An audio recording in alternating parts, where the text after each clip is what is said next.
Social media glamorizes consumption. Not only are we surrounded by adverts whenever we go online, the content we see places a lot of emphasis on what we're buying and what it says about us. And the same platforms we're seeing this highly aesthetic, highly consumptive content is also designing their UI to make it as easy as possible to shop right there within the app. Whilst we're especially vulnerable to those feelings of insecurity and FOMO that this kind of content can create. I really want to break all of this down and talk about how the apps and the content and the language we see online is specifically designed to get us to impulse shop as much as possible. And if you stick around to the end of the video, I'm also going to give tips about how you can avoid impulse purchases in the future. So let's get into it.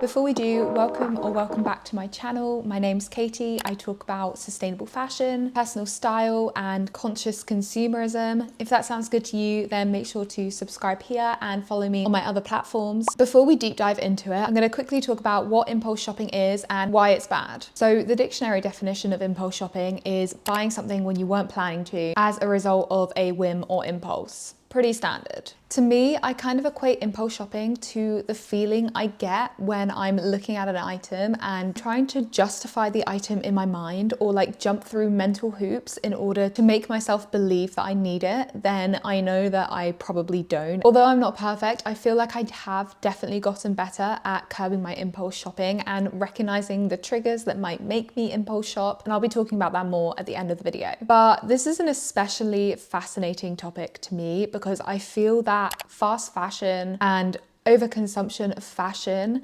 is directly linked to impulse purchases, and that without impulse purchases and these kind of triggers that make you buy something without thinking, fast fashion wouldn't be so prevalent as it is now. Given that one of the major triggers towards impulse shopping is money and feeling like you're getting a good deal, and the fact that this is also a major pillar of fast fashion, selling you as many clothes as cheaply as possible, it makes sense that these two are really closely linked and that they would make a fascinating topic for me to research as someone very interested in sustainability and what makes us overconsume. Although this is kind of the perfect topic for me, I can't take credit. I actually got this request from a subscriber. Millie reached out to me on Instagram and asked me to talk about impulse shopping and my understanding of how companies give us these impulses to consume without thinking. So this video is for Millie. Okay, let's get into all the ways we are pushed to impulse shop on social media. I've broken them down into categories, but they all kind of intersect and link. So first one is any kind of content that plays on our sense of community or belonging and our human nature to want to fit in. One of the most obvious examples that I see a lot is headlines that are like, this is the coat that's going to be in for 2024, thereby implying not only that you should buy it now, but that if you don't buy it now, you're going to be missing out and everyone's going to be wearing this thing and you're not. You're also kind of appealing to that person who likes to be ahead of the trends here by saying,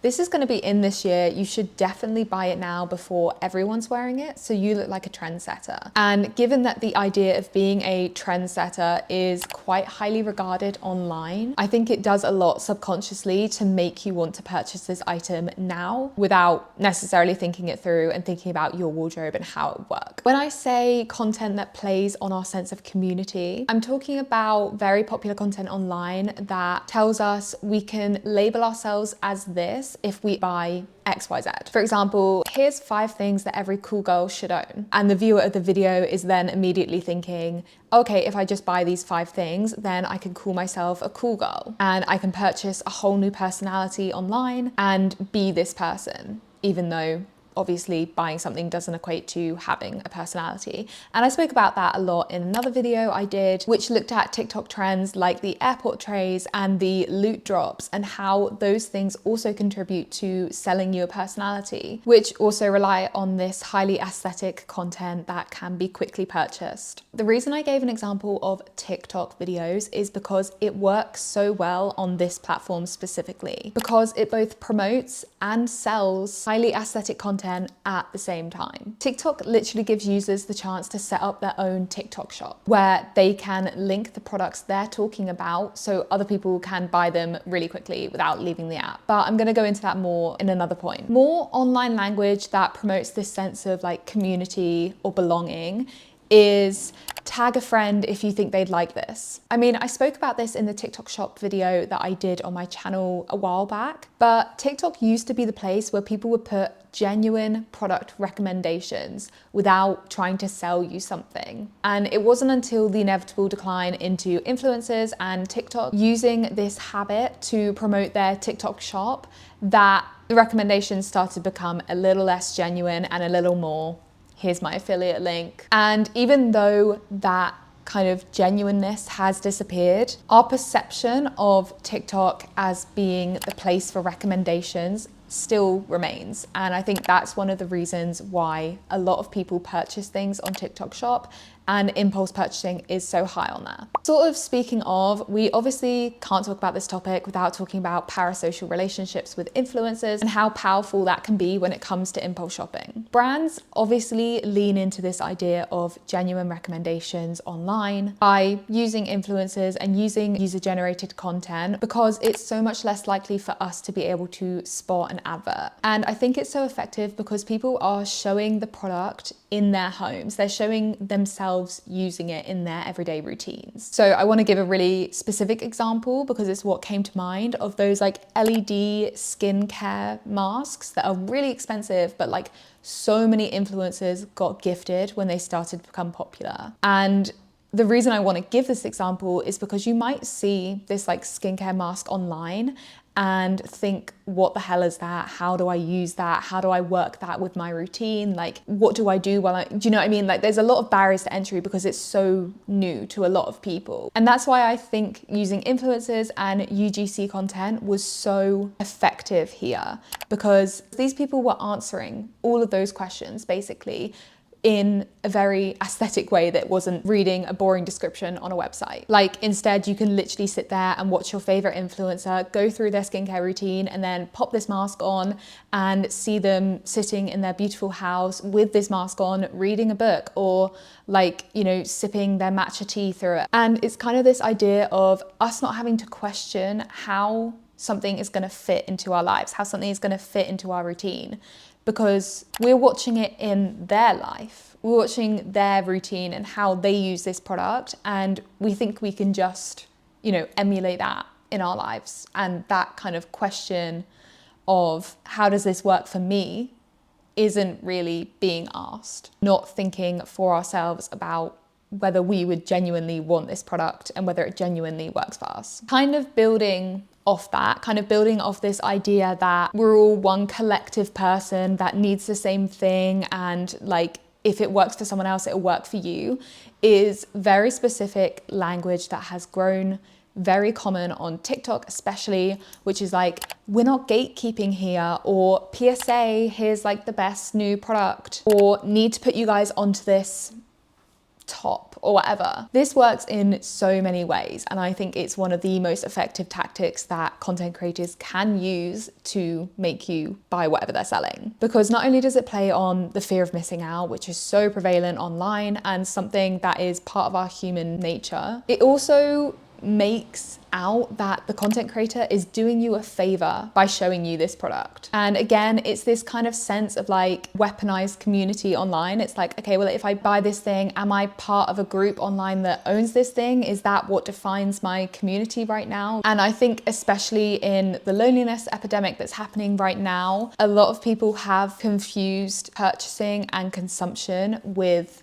community. Not to mention that so many of us rely on shopping as entertainment rather than hobbies, which traditionally gave us a lot of community. Okay, kind of a separate topic, but also within that first topic, is anything that presents a problem and a solution in the same marketing video. And the example I want to give is kind of personal to me. Recently, I've been looking into microneedling for my skin, and obviously I've been Googling that on my phone, looking at local salons and stuff. And as soon as I started seeing that, I also started seeing targeted ads, especially on Instagram. And one ad I saw in particular was for like a sea moss gel. Now, I don't know anything about sea moss gel. I feel like it's a very like influencer, celeb thing that I've previously had like no knowledge of. But the marketing was so effective. They presented the same problems I was having, like skin issues and acne scarring and stuff. And the way they presented this as a solution, without really going into more of a nuanced take about why this helps and what it does and why it's effective over other treatments. It was just very like, here's a magic solution to fix your problem that you're thinking about. And I feel like another specific example I could give here is that kind of content, especially on TikTok, that says, you don't like your wardrobe or you don't like your clothes because you don't have the right basics or because you don't have a capsule wardrobe. So here's 5 things you need to buy to fix your wardrobe. And it's very just like, I mean, I've spoken in a whole video about why I don't like capsule wardrobes as a concept of like selling you something that works for everyone and why that's just not the case. But again, it's this kind of idea of here's a problem that you were maybe thinking about in the back of your mind and maybe were thinking about solutions to that work for you. And here's a solution that is supposed to be cut and dry, you know, something that works for everyone. Just click on it and your solution will be solved. Okay, going into like another kind of category here is anything that introduces a time frame or competition with others. And obviously this isn't specific to social media. This has been around a lot online, in store, traditional marketing. And I think one of the ways they really rely on is introducing this kind of timely reminder that you should be shopping. So for example, you might get like an email marketing headline that's like the perfect item for your weekend plans on a Thursday evening or a Friday morning. So you're kind of like already thinking, oh, it's almost the weekend, and it kind of jolts you to think like, oh, what am I gonna wear? Do I need something new? It's so effective because it puts it in the immediate context of your life, and you can do away with those kind of questions of like, oh, when will I wear this? Do I actually need this? Because you know when you'll wear it, it's this weekend, and you know you have plans that you need something to wear for. One other thing I've noticed that brands have been doing for a while but have kind of stepped up in the wake of social media marketing is sample sales, which I see a lot of paid adverts for online, especially on Instagram. This idea of like exclusivity and FOMO again is making people want to go to a sample sale because obviously it's very limited stock and you're being promised the idea of getting a good deal on clothes from your favorite brand. But what I think is really interesting is a lot of brands are now framing this as a sustainability initiative that allows them to get rid of all of their unsold stock, so nothing goes to landfill, nothing goes to waste, without acknowledging the kind of culture that a sample sale creates of the scarcity of products, of seeing everyone grabbing stuff and making sure they get the right size, and this kind of countdown until the sale ends or until everyone takes all the best items and stuff, and how that contributes to people making impulsive shopping decisions because they literally don't have time to think about it. Also going into how brands are contributing to impulsive purchases is their push of buy now, pay later schemes. I know that like so many billboards I've seen now when I've just been walking around central London have like the Klarna label at the bottom. It's so prevalent amongst fast fashion brands especially.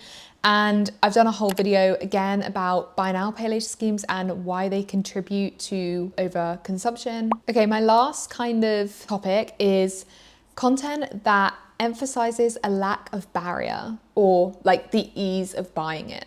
And kind of essentially, I was thinking about TikTok Shop a lot when I was thinking of this particular point, but language that's like, buy it now in 2 clicks or buy it on my TikTok Shop profile immediately funnels you from discovering a product straight into buying it without any of that traditional process of seeing something, I don't know, on a billboard, in a magazine, and kind of holding it in your mind until you get to a place where you can buy it, whether that was even on your phone later on or on the big computer at home. You kind of had time to think through that purchase and contextualize it and ask yourself if it's something you really wanted. You also had the chance to forget about it, and if you forgot about it, then obviously it wasn't that important to you. But this idea of having everything instantly available to shop and you don't even have to swipe out of the app, so you can then carry on scrolling as soon as you've made your purchase in 2 clicks is so dangerous. It just promotes that kind of mindless action that it's like scroll up, see someone promoting a product, scroll to the side, scroll down,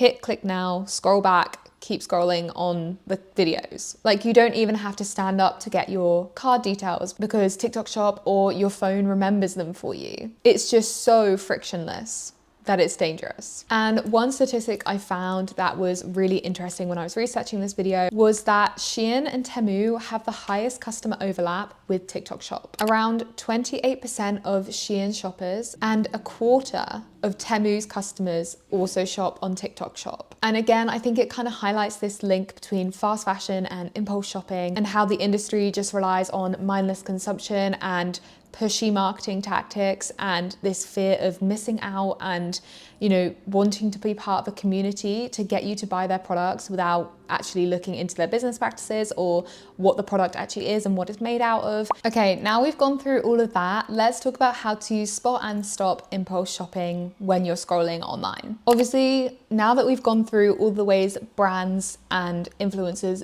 do get you to impulse shop, it's going to be really handy that you know those techniques and you can look out for them. But I think one of the most effective and easiest ways you can stop yourself impulse shopping is to make yourself inaccessible to brands and to influencers and people who push this kind of content. Like, unfollow brands on social media. It doesn't have to be forever. Unfollow them for 3 months or 6 months, and then you can refollow them when you feel like you're more in control. Same with unfollowing influencers who are constantly pushing that kind of content or who you feel trigger you to consume their lifestyle. Maybe it's not necessarily them creating the problem and it's more you wanting to shop their personality and style and having to address that behavior on your own. I think having that idea of you being the one to go to brands when you want something versus them coming to you with a problem they've created and a potential solution which involves you giving them money is a really good dynamic to follow. And actually, another thing I wanted to highlight was that a subscriber in another video left a really good comment about how you should treat brands as though they're a pushy and desperate ex that just won't stop texting and contacting you. And that kind of like mental switching of the relationship can just be really effective. Obviously, this isn't really something you can do with adverts. Unfortunately, adverts are all over our social media and it's hard to get away from them. But one thing I do like to do is when I see an advert for a brand that I feel is trying to sell me a solution or just doesn't align with my values, like if I see a fast fashion brand, I will take the time to report it as not applicable or not interested, whatever app you're on. Another tip that I think is really simple and will make a really big initial difference is to remove your save card info, especially from TikTok Shop. But even from your phone and your web browser, if you're maybe doing a detox, I know it's a little bit annoying, but it is definitely a barrier to not purchasing something really quickly. It gives you that kind of separation of having to stand up, go get your wallet, to think about what you're purchasing and think about how much money it is and whether you'll actually use it. Literally, again, a really easy tip is to shop for things on your laptop rather than your phone. And I know there's this whole like massive joke about how Gen Z think millennials are weird for not buying big purchases on their phone, but this is probably my most millennial trait. Like, I will not buy anything on my phone. I just think like big purchases need to be done on a laptop. Like plane tickets or, you know, things that cost over £50 or whatever. But I've seen research online, I might be able to pop it on the screen for this video, but I haven't been able to find it right now, that purchasing on our phone makes us more likely to impulse shop. And obviously you can see that with the rise of social media, with the fact that our phones remember our save card information, with the fact that things feel less consequential on our phones, I think. And obviously, if you make that simple switch to buying on your laptop, then you're getting rid of a lot of that ease of access, I guess. This tip is kind of harsh, but get a hobby. It goes back to what I was saying before about how a lot of us use shopping as a hobby and a distraction from our lives, and how obviously that's not great. If you make scrolling and shopping the thing you do to unwind, then of course you're going to impulse shop. One quote I like to remember here is like, social media is only free because we're the product. Obviously, one of the most well-known and still effective ways is to budget and delay your purchases, and that idea of delayed gratification over instant gratification that we have become so used to online is really important to actually being happy with the purchase, I think. Like, there's so many TikToks I've seen online of, great, my Shein order arrived, now I have nothing to look forward to and I don't like any of the clothes and I have to make a new purchase. It's this kind of idea of the things we buy isn't going to make us happy, especially if we're buying them at a drop of a hat, waiting for them to come and then, you know, feeling that emptiness when they don't solve the issue that we thought they did. So delaying buying a product if you think you want it over 2 weeks, 2 months is going to not only delay that gratification, but make sure you want the product and make sure you're still thinking about it. Okay, some tips very specific to fashion now is, one, having a list of items that you're wanting. And this is especially true if you're trying to develop your wardrobe, develop your personal style, and you know you need to make some purchases. Writing down exactly what those purchases are, and I mean exactly. I've done a video that talks about how important it is to know exactly what you're looking for in a garment, down to like the texture, the color, the materials, etc. And I think this really stands here, because if you see something online that either looks nice or kind of looks like what you're looking for,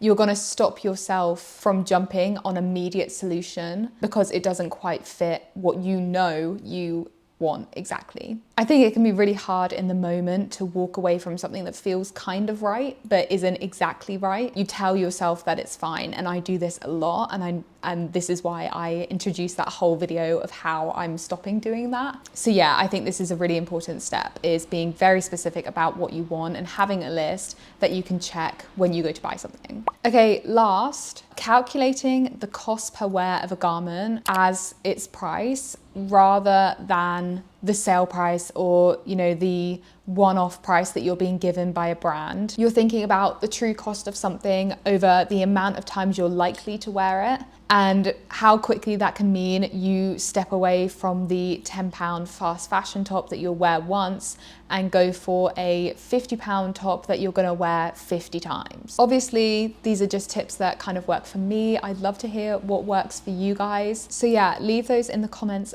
below. Thank you guys so much for watching. I hope you enjoyed the video, and I'll speak to you really soon.